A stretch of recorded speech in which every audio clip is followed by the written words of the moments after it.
Please welcome Ben Berry, Lasiba Mabitsela, and Tanvir Ahmed. We are thrilled that you're joining us today. Thank you very much. I would like to give the word to Ben Berry now, who will kindly facilitate this conversation and who will also introduce the panelists. So I will quickly introduce Ben, whom I'm sure many of you know. He's recently been appointed Dean of the School of Fashion at the New Schools Parsons School of Design in New York. And he's also Associate Professor of Equity and Inclusion in Fashion. This year he published a highly readable Manifesto for Equity, Inclusion and Decolonization. Over to you, Ben. Thank you very much, the three of you, for joining us. Thank you so much. And I am so filled with joy, hope, and gratitude after the first 4 hours of this conference, and particularly now to hold space with Lasiba and Tanvir for this conversation on fashion education and social justice. The conversation was invited after this article I wrote for the International Journal of Fashion Studies on a manifesto for fashion education.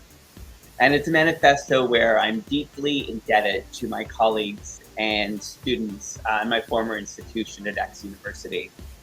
As we're discussing here at the conference, the transformation that we need to make to fashion education is indeed radical.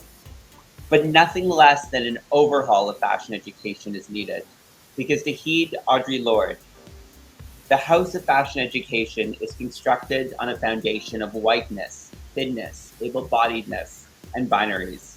And simply welcoming in diversity and inclusion maintains this foundation that constructs the house. And so today, our conversation will focus on concrete and radical practices, interventions to rebuild this house of fashion education, something all of us in this community are working to do together. So to begin, by way of introduction to our panelists, I want to start with this question. How has your positionality shaped your relationship to fashion education? And Tanvir, let's begin with you. Welcome. Thank you. Thanks for the invitation, and great to be here with Ben and Lasiba. So positionality, I think it's a great question to begin with. And it's been a really complicated journey for me thinking about my positionality, because as a fashion student and as somebody working in the fashion industry and then going into fashion education, in many ways I didn't think about my positionality. And I didn't think about my role as a person of colour from the South Asian diaspora and how it was excluded.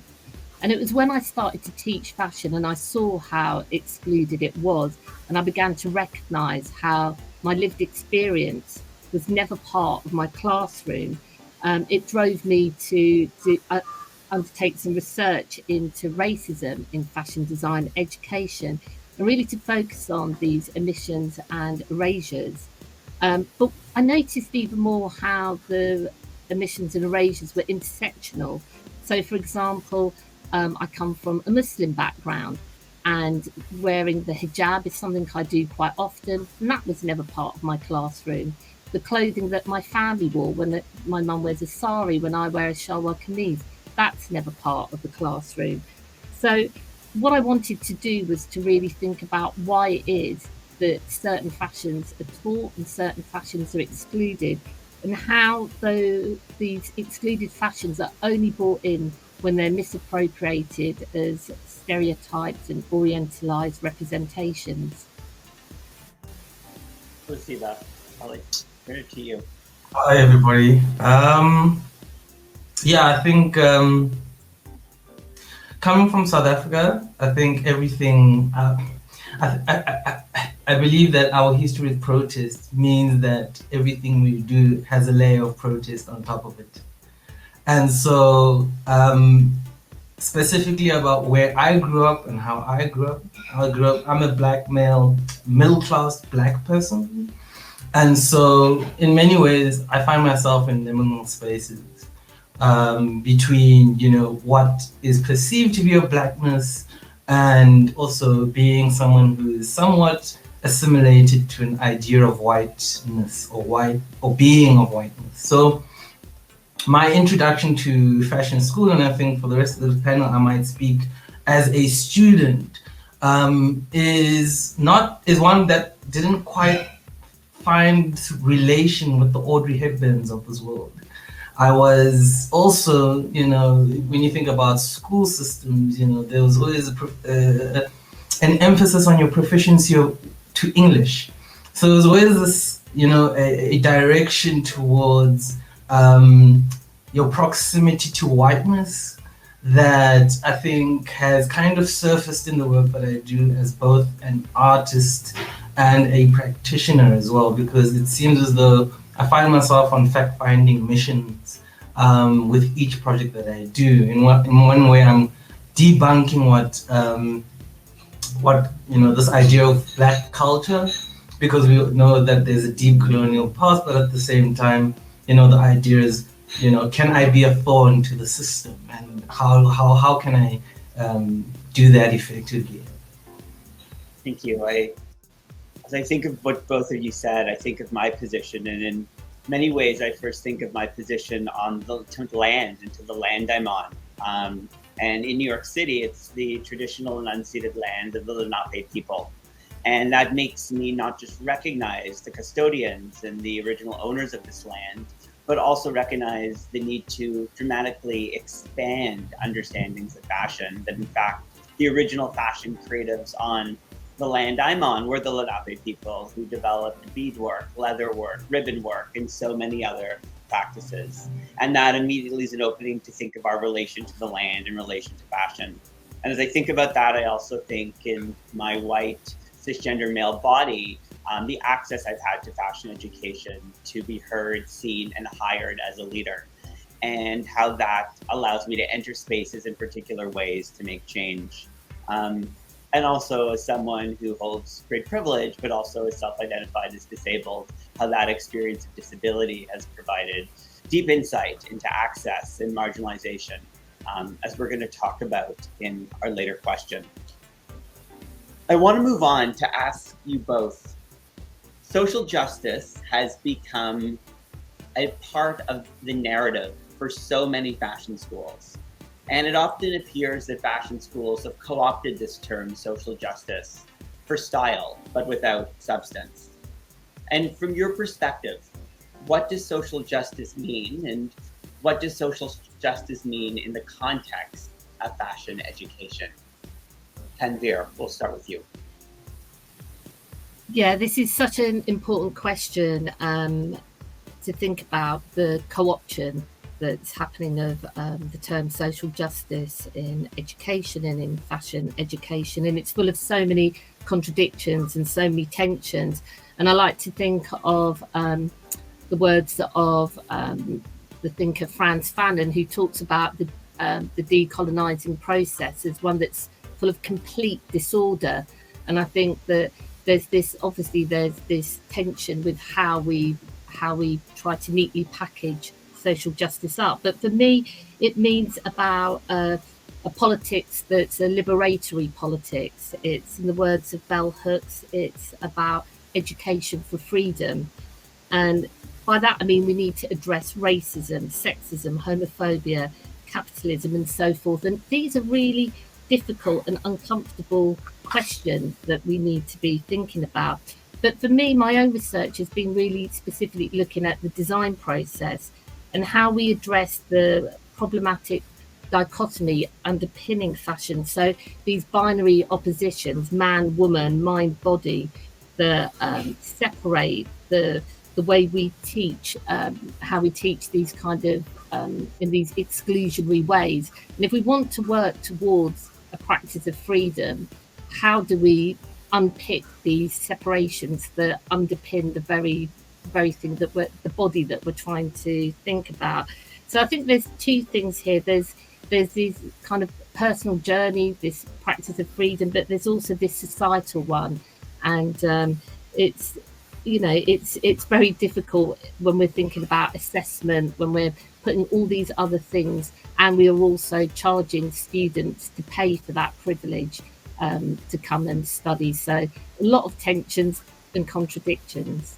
Yeah, I think to pick up from what Tanvir said, but also maybe just to skew it a little bit, it's that I think the term social justice should kind of be fluid because it depends on the space that you are in. There's certain issues that we might be able to attack or that might be perceived as more important within the United States or Canada or South Africa. And it's recognizing that there are different politics at play. And social justice might mean representation, for instance, in Western world, whereas in South Africa, for me, there's a sense of, to quote Bob Marley, it's tell the children the truth. The idea that there are multiple storylines, that whiteness is not the preeminent idea of fashion, that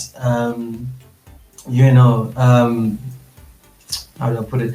How do we design when spirituality is involved in the design process? Because that's something that I believe is linked to how you use your fabric. That is linked to how you cut your fabric. And it's something that I've come to learn through my own practice as well, is to take in those taboo subjects and bring them into the design process in a way that I think other societies, specifically Japanese societies, which I am a big fan or a big follower of, have, and kind of use that as a template for our own kinds of works, and probably to speak truth to power. I think the role of context is so important. And I think that's one of the things I'm valuing so much about this conversation is we're talking about fashion and social justice, but from very different locations. I think one of the things that really jumps out to me when I think of social justice is the way in which fashion and fashion research has storied marginalization. It's often told a single story of oppression, without also recognizing that from marginalization and oppression comes wisdom, creativity, and knowledge that is value. And recognizing that knowledge comes from experience of oppression, but there is very real knowledge. And I think I always think back to Indigenous scholar Eve Tuck's desire-based framework, where when we think of social justice, we need to hold marginalization as both a source of creativity and knowledge and one of systemic oppression, and hold both together as we move forward. I also think of social justice and advancing change as this balance between the urgent and the immediate and moving slowly and thoughtfully. There's often this urge to make change, but recognizing that moving too quickly can often do more harm, particularly in institutional settings. And so a struggle I face, and I think one that always requires thought, is how do we balance the need to make immediate change, but also make the change that is slow and that is sustainable. Something I don't have an answer to, but something I think deeply of when we think of a movement towards social justice. My next question is about our institutions. And we know that institutional contexts, norms, policies, and practices of our fashion schools shape our capacity to shift power and center social justice. And I'm wondering, from your experiences, what are some concrete interventions that you've enacted or you've participated in that have challenged your institutional context in order to advance social justice? And Tanvir, we'll start with you again. Thanks, Ben. Just picking up on the point you said about, about time and speed, I think it's really interesting because that's been one of the challenges I've found, trying to bring about institutional change and thinking about how we measure these things. So we've got the colonial framework of measuring, assessment, and all these things. So kind of going back to Fanon and about this complete disorder is something that's kind of underpinned the sorts of experiments that I've been doing. So I've kind of tried to look for, in the institutions where I've taught, I've tried to look for more liberatory spaces, and they've been outside of the classroom. So I've done work in the library, for example, I've done work in the corridors of colleges. I've done work in the canteen. So I've looked for these kind of pockets of liberatory spaces.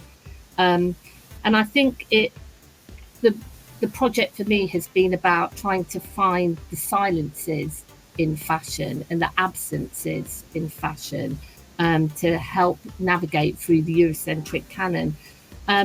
I've also been working across disciplines. I think that's really important. I think as a fashion community, we've got to think about other art and design disciplines. So I've looked to, I set up a women and non-binary people of colour reading group at a college I taught at, and it was across all the different art and design disciplines, and it was the one space where students could come. And because it wasn't assessed, the speed was very different of that space. And I think importantly, I invited non-experts into the space to teach students. So we would have untrained community artists, for example. We would have union organisers. We would have slam poets. We would have a range of people that they weren't necessarily seeing in their conventional classroom to come and talk through the themes that we wanted to talk about racial justice, about inequalities generally. And I'm also really interested in supplementary schools. I don't know how other countries call them. I don't know what they might be called Lasiba, but in the UK, there was a long history of movements for Saturday morning schools for Black communities to learn about their Black histories. I went to one for Muslim people, and this idea of learning that outside of your kind of traditional space has been inspiring to me. Yeah, I think. Oh, Meg. Yeah, I mean, for me, I think what's important as well is platform and your medium of communication. So, I mean, I did kind of prepare a slide just to kind of just show a little bit of what I've done. But essentially, what we are looking at is this idea of the digital and how the digital is able to convey, archive, and disseminate information of African achievements abroad. And so with my co-director or co-founder, Erica de Geer, we founded AFRI, the African Fashion Research Institute, for this exact purpose, because of last year, or the year before that, the International Fashion Showcase, there were 3 Africans in the show, and one of them was South African, and he was Teva Magugu, who eventually won the show. But historically, what tends to happen is that, you know, we enter these competitions, these international competitions, and we are not able to attend, or anybody from, you know, South Africa or Africa is not able to pay for those visas and go through the process of visas to go and see these shows. And I think these are very important situations. So this example over here is just another example of how we're incorporating the digital. This was shot with a Matterport. And so it was also just to make, you know, give an example of exhibitions, but also a digital exhibition is not the same as a physical exhibition. So issues of sound, you know, issues of you know, we're not constricted to an idea of an exhibition, so we can add information into the actual show. And you are able to walk around as a 3D sort of interaction, but also AFRI has allowed me, or somehow has influenced my own practice. And so this was a practice called the Cutting Room Project, which was, you know, it was part of the ICA Fellowship, so it's the Institute of Creative Arts in Cape Town, where I got my MA. And I advocate for interdisciplinary sort of education as a result of these, as a result of these projects, because then I was able to enter the digital realm, but take a story of a space called Rex Trueform, which was the story was kind of that the architect built this space that created suits, Rex Trueform suits. Yet this building was one of the first examples of racial segregation within the building. The architect went on to become incorporated into the city spatial planning. or Cape Town City spatial planning. And a lot of the people that worked in the space were women of black and brown origin. And obviously they were moved from the greater Cape Town City area there on Table Mountain to make space for white settlers and tourists. Yet they were so pertinent to the space that was being built over here, and it was pertinent to the actual politicians and businessmen who funded and backed the apartheid system. So in a way, how do we make this visible for individuals from any part of the country to engage with and to see it, but not only just to see it, but also engage into, background processes, because there was a fashion film shot and we incorporated it as well into this exhibition as well. So there are many sort of ways that we as AFRI are trying to attack this idea of decolonial fashion and theory.